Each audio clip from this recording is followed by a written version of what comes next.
en este 7 de octubre del año 2021. Y en este momento le corresponde el turno para hacer su comentario a nuestro compañero Rosendo Tavares Villalobos. Gracias, Nayib Chaé de Calderón y Villaverde.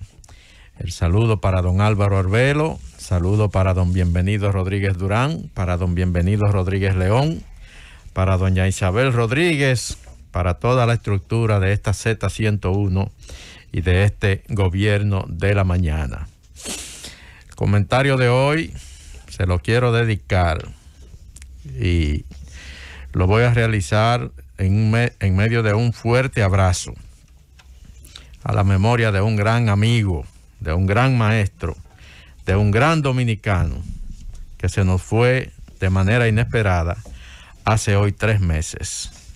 El 7 de julio de este año 2021 falleció inesperadamente la leyenda Willy Rodríguez. 3 meses cumple hoy. Que en su gloria esté don Willy Rodríguez. Así es, Rosendo. Amén. En este país, históricamente, hemos sido despreocupados, sobre todo desde el punto de vista de la acción del Estado, con sectores desprotegidos de la población, sobre todo con miembros dominicanos que tienen discapacidades, niños sobre todo. Hemos sido muy poco constantes en iniciar y mantener programas para ayudar a las personas de este país que tienen dificultades. Hemos ido paulatinamente progresando en ese sentido, pero todavía falta mucho por hacer. Políticas de inclusión. Hemos ido entendiendo paulatinamente la necesidad de que el brazo amigo del Estado le llegue a todas estas familias y a las personas, a los niños sobre todo, afectados por temas de discapacidades, como es el caso de ayer se lanzó un programa para los niños que tienen discapacidades cerebrales. Yo creo que eso es sumamente importante, sumamente importante. Se lanzó el programa Es mi derecho, inclúyeme, para los niños con parálisis cerebral. Llevarlos a las escuelas y desarrollar con ellos un programa especial que los incluya y que les dé el mismo derecho que tienen todos los niños dominicanos a recibir educación, a ser incluidos y a ser atendidos como debe de atenderlo el Estado dominicano. A mí me resultó raro porque son temas que aquí se trabajan muy poco.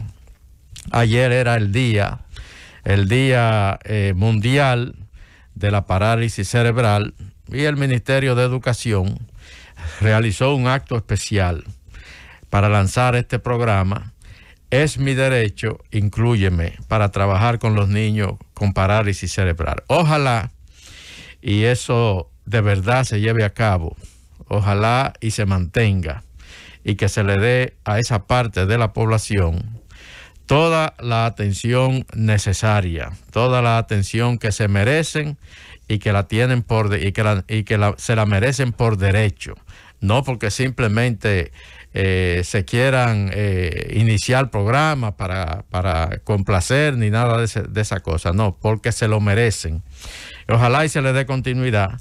El ministro Roberto Fulcar hablaba ayer en el acto de lanzamiento de ese programa y decía que el ministerio se ha puesto de frente y ha extendido la mano a los diferentes o a las diferentes comunidades con discapacidad y con trastornos, sobre todo neurodesarrollo. Bueno, vamos a darle seguimiento a eso, porque la verdad es que es muy justo y es muy importante.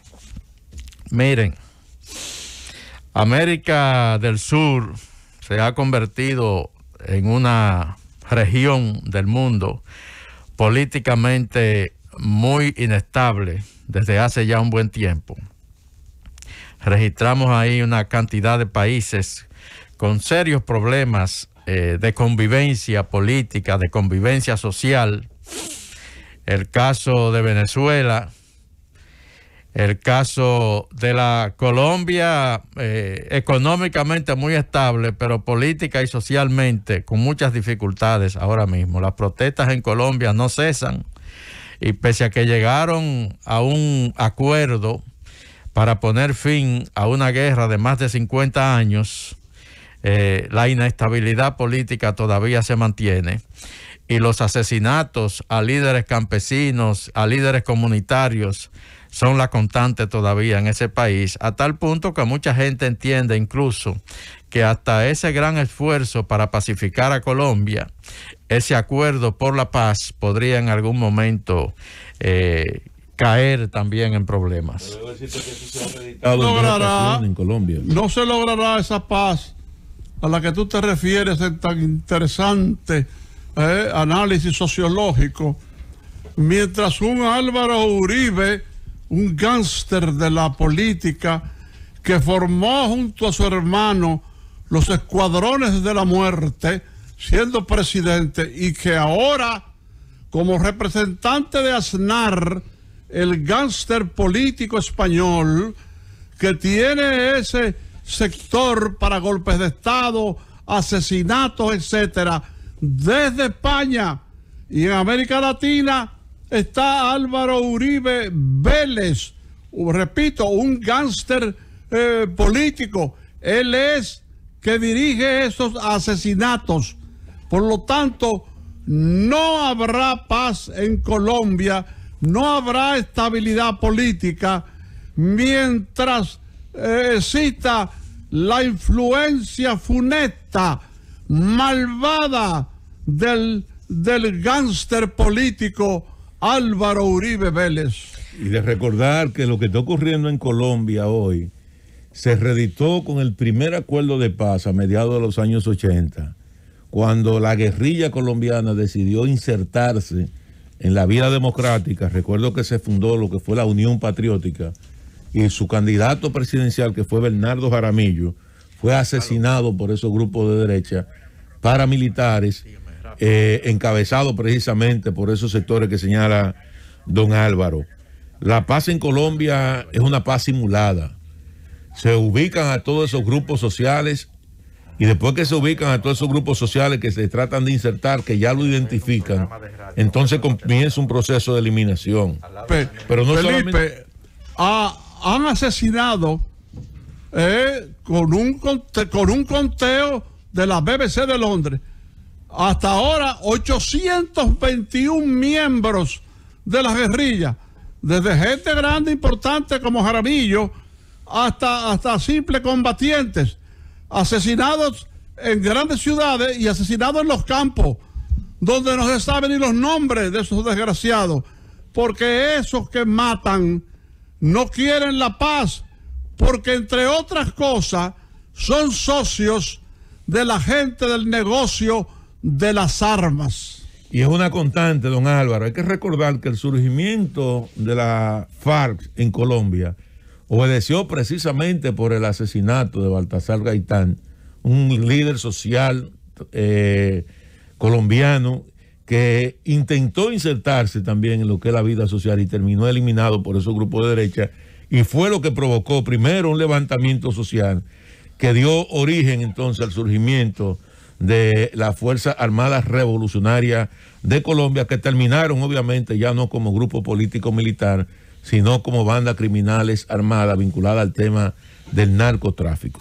Doctor Jorge Eliezer Gaitán, el líder de la izquierda moderada más importante, el líder de los grupos populares, de los sectores populares más importantes de la historia política colombiana.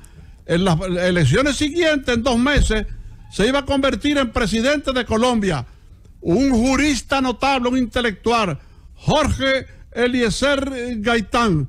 Y de ahí es que surge la violencia en Colombia. Incluso tiene un nombre que ahora no recuerdo. El Bogotazo. Un nombre específico del inicio de esa violencia con el asesinato del doctor Jorge Eliezer Gaitán. Don Álvaro, ese nombre es el Bogotazo. Correcto, Felipe, el Bogotazo. Esa que describe don Álvaro y Felipe, con todos esos datos, esa es la Colombia de hoy, que no debería ser el mundo, pero sobre todo América Latina. Se mostró muy esperanzada cuando se lograron esos acuerdos de paz allá en La Habana con la mediación de Noruega, y todo parece indicar que esos sectores que desde el principio se oponían a la pacificación de Colombia, bueno, pues al parecer no van a ceder, y por eso, como narraba don Álvaro, esa situación casi de exterminio de líderes comunitarios, de líderes sociales, de líderes campesinos en Colombia. Pero yo paso por Venezuela y paso por Colombia y llego a Argentina, otro gran país de la América Latina que está hoy en día con unos niveles de inestabilidad insospechados. Nadie creía que Argentina a estas alturas se iba a ver en las circunstancias políticas y sociales en las que se encuentra ahora mismo, sobre todo con un gobierno que registra una división interna en donde el presidente y la vicepresidenta prácticamente se han convertido en elementos antagónicos dentro de ese gobierno, y prácticamente no pueden convivir. Y eso, si la desunión, si la división y la inestabilidad comienza en la Casa Rosada, que es el Palacio de Gobierno argentino, imagínense ustedes cómo eso entonces repercute en todo el país. Pero como decía, yo paso por Venezuela, paso por Colombia, paso por Argentina, sin pasar por Brasil, gobernada por un loco, Bolsonaro. En ese recorrido para analizar un poco la situación de inestabilidad en que se encuentra sobre todo la América del Sur, dejando un poquito al lado también Centroamérica con Nicaragua, porque donde quiero llegar es a Perú, un país también que ha sido ejemplo de crecimiento, sobre todo económico, en las últimas décadas en la América del Sur y sobre todo en la América Latina. Y lo que está pasando en Perú en este momento es una situación difícil de describir. Un presidente acabado de elegir, pero en medio de una situación en la que enfrenta a sectores, sobre todo de la ultraderecha radical, que definitivamente le van a hacer la vida imposible, hasta el punto de que ayer le hicieron dar un paso atrás y lo forzaron a solicitar la renuncia del jefe de su gabinete, que desde el principio no lo querían, porque si no lo hacía, lo iban a no solo a desarticular el gabinete, sino que además el plan que había era para destituirlo a él a través del denominado mecanismo del tema este de la vacancia. Pedro Castillo tuvo que solicitarle, obligar, lo dijo el mismo Guido Bellido, que era el jefe de gabinete, lo dijo ayer, luego de presentar la renuncia: el presidente me obligó a renunciar. Yo desconozco por qué, pero me obligó a renunciar y yo estoy presentando mi renuncia. Pedro Castillo se la aceptó inmediatamente y también de manera inmediata, valga la redundancia, designó a una sustituta para el señor Guido Bellido, una mujer que va ahora a dirigir ese gabinete del gobierno peruano, ambientalista, una reputada ambientalista de ese país, defensora de los derechos de las mujeres. Mirta Vázquez se llama, hasta hace poco tiempo ocupó la presidencia del Senado, del Congreso peruano, pero llega producto de una situación explosiva que está viviendo ese país. Pedro Castillo, un campesino de la Sierra del Norte de Perú, desconocido en Lima, esas élites definitivamente no lo quieren reconocer,